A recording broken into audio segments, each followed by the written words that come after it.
Stage पे Congress party के वरिष्ठ नेता PCC president Rai ji, CLP leader Mona ji, Avinash Pandey ji, Kishori Lal Sharma ji और बाकी जो कांग्रेस पार्टी के नेता हैं, भाइयों और बहनों, अमेठी के मेरे प्यारे लोग, भाई बहन, माता, प्रेस के हमारे मित्रों, इनमें थोड़ा सा बदलाव तो आया है प्रेस वालों में। अब ये सोच रहे हैं भैया, अब ये सोच रहे हैं क्या करें, लग रहा है मोदी जी जा रहे हैं तो पटरी बदलनी पड़ेगी। अच्छा, एक ठहर जाइए भैया, शांत हो जाए, शांत हो जाए।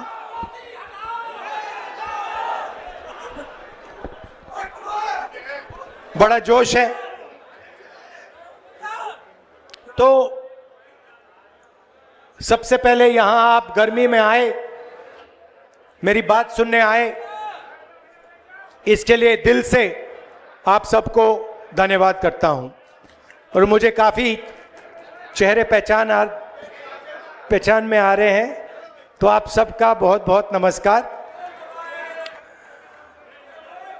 पता नहीं आपने आज मोदी जी का वीडियो देखा, नहीं देखा? देखा? व्हाट्सएप यूनिवर्सिटी वालों ने देखा? वो इटली की राष्ट्रपति मेलोनी है, उनको नरेंद्र मोदी जी टॉफी खिला रहे हैं। रील बनाई है हिंदुस्तान के प्रधानमंत्री इटली के प्रधानमंत्री को, मेलोनी को मेलोडी टॉफी दिए हैं। हेलो, हाँ, जाने से, हेलो, माइक तो ठीक करो भाई। जाने से पहले हिंदुस्तान में भाषण दिया, जाने से पहले कहा, इटली जाने से पहले, मेलोनी जी से मिलने से पहले उन्होंने हिंदुस्तान से कहा कि देखो, आर्थिक तूफान आ रहा है, कम पेट्रोल का प्रयोग करो, सोना मत खरीदो, इलेक्ट्रिक गाड़ी खरीदो और विदेश में दौरा मत करो। और फिर उसी के एक दिन बाद 3-4 हजार करोड़ रुपए के हवाई जहाज में नरेंद्र मोदी घुसे, इटली की ओर गए, जेब में टॉफी ले गए और वहां की प्राइम मिनिस्टर को उन्होंने मेलोडी टॉफी खिलाई। अब देखिए ये क्या देश की जनता के साथ क्या खिलवाड़ हो रहा है। मतलब देश में पेट्रोल की कमी, गैस की कमी, बिजनेस बंद हो रहे हैं, फैक्ट्रियां बंद हो रही हैं, महंगाई बढ़ती जा रही है, किसानों को खाद नहीं मिलेगी, पूरा का पूरा इंडस्ट्रियल सिस्टम हिलेगा। समय आने वाला है, ईरान ने, अमेरिका और ईरान की लड़ाई हुई, उसने हॉर्मुज को बंद कर दिया, 20% तेल मार्केट से हट गया और नरेंद्र मोदी एकदम मेलोनी जी के पास जाते हैं, उनको टॉफी खिलाते हैं और ऐसे रील बनाते हैं। अब देखना, नोटबंदी के बाद नरेंद्र मोदी ने रोते हुए कहा था, मुझे फांसी पे चढ़वा देना अगर काला धन खत्म नहीं हुआ। याद है आपको? रोते हुए कहा था। कोविड के समय लॉकडाउन कर दिया, मजदूरों को मरवा दिया, किसानों को खत्म कर दिया, हाथ जोड़ के रोते हुए कहा मुझे फांसी पे चढ़ा दो, मुझे फांसी पे चढ़ा दो। फिर से हाथ जोड़ने का टाइम आ रहा है, फिर से रोने का टाइम आ रहा है, फिर से हाथ जोड़ने का टाइम आ रहा है। मगर आप एक बात याद रखिए, नोटबंदी हिंदुस्तान के किसानों पर, मजदूरों पर, छोटे व्यापारों पर आक्रमण था। नोटबंदी का लक्ष्य आपका पैसा, आपके जेब का पैसा, आपके मेहनत का पैसा अदानी और अंबानी के हवाले करने का था। वही लक्ष्य लॉकडाउन का था। जब हमारे मजदूर हजारों किलोमीटर भूखे प्यासे वापस चल रहे थे, उसी समय नरेंद्र मोदी लाखों करोड़ रुपए का कर्जा माफ अदानी अंबानी का कर रहा था। अब देखिए इन्होंने क्या किया है। पब्लिक सेक्टर को खत्म कर दिया, सारी की सारी छोटी कंपनियों को नोटबंदी, गलत जीएसटी से मार दिया, किसानों को कमजोर कर दिया, बेरोजगारी पूरे देश में फैला दी। और अब आर्थिक तूफान आ रहा है, और ऐसा तूफान आ रहा है जो हिंदुस्तान ने पहले नहीं देखा है। क्यों? क्योंकि हमारा तेल हॉर्मुज से आता है, हमारा तेल हॉर्मुज से आता है और हॉर्मुज को बंद कर दिया गया है। और नरेंद्र मोदी चुनाव से पहले कहते हैं तेल की कोई कमी नहीं, गैस की कोई कमी नहीं, पेट्रोल की कोई कमी नहीं, सब कुछ ठीक है। मैं 2 महीने से कह रहा हूं, पार्लियामेंट में कहा,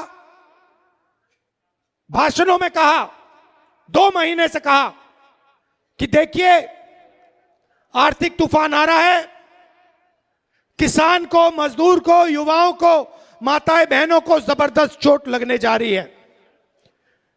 बीजेपी वाले मेरा मजाक उड़ाते हैं।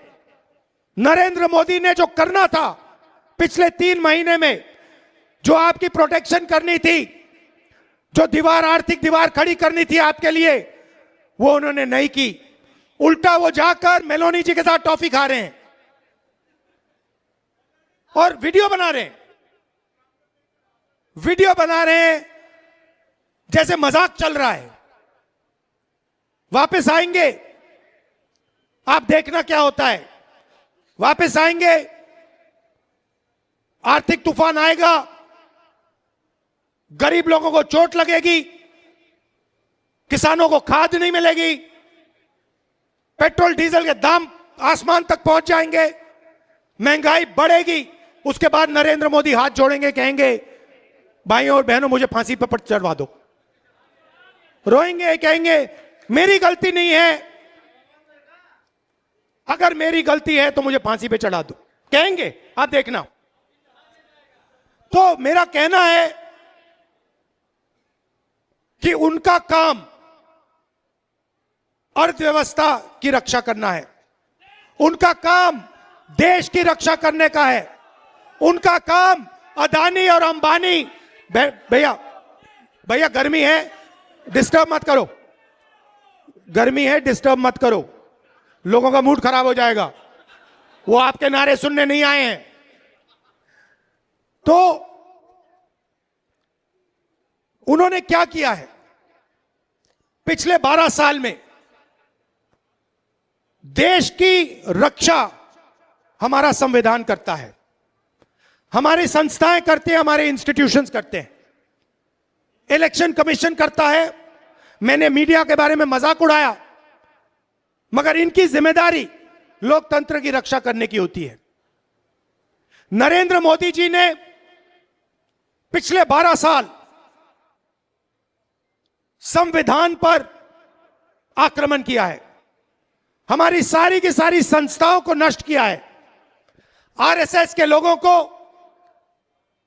हर यूनिवर्सिटी में वाइस चांसलर बनाया, इलेक्शन कमीशन को पूरा कंट्रोल किया, वोट चोरी का सिस्टम बनाया, जुडिशरी पे दबाव डालकर, उनको डराकर उन्होंने अदानी अंबानी की पूरी मदद की। और अब मुश्किल क्या है कि अब अदानी अंबानी देश को नहीं बचा सकते, अब नरेंद्र मोदी देश को नहीं बचा सकते हैं। अब सिर्फ हिंदुस्तान का किसान, हिंदुस्तान का मजदूर, हिंदुस्तान का युवा इस देश को बचा सकता है। और आपके इन्होंने हाथ बांध दिए हैं, आप सबके हाथ बांध दिए हैं। जो आप पहले मेहनत करते थे, फैक्ट्रियों में काम करते थे, पब्लिक सेक्टर में काम करते थे, यह हिंदुस्तान की स्ट्रेंथ थी, इन्होंने इस सब को खत्म कर दिया है। अब भी मैं इनसे कह रहा हूं कि टॉफी बांटना बंद करो और एक्शन लेना शुरू करो।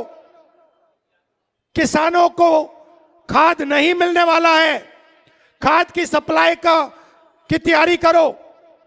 आपका दोस्त अंबानी हिंदुस्तान का तेल आज भी बाहर एक्सपोर्ट कर रहा है, आज भी करोड़ों रुपए का तेल हिंदुस्तान के बाहर जा रहा है। यह तेल हिंदुस्तान को चाहिए, यह तेल हमारे लोगों को चाहिए। वो तेल आप हिंदुस्तान की जनता को दिलवाइए। ये प्रिकॉशंस आपको लेने हैं, ये काम आपको करना है, मगर आप पता नहीं कौन सी दुनिया में हो। अच्छा, एक और बात, मैंने पिछली मीटिंग में कहा कि नरेंद्र मोदी और अमित शाह संविधान पर आक्रमण कर रहे हैं। यह सही बात है, गलत बात है? वोट चोरी संविधान पर आक्रमण है। अदानी अंबानी को देश का पूरा धन देना संविधान पर आक्रमण है। हिंदुस्तान की सारी यूनिवर्सिटीज के ऊपर वाइस चांसलर आरएसएस के वाले बैठाना आक्रमण है नहीं है? इलेक्शन कमीशन, जुडिशरी, हमारी संस्थाओं को नष्ट करना संविधान पर आक्रमण है।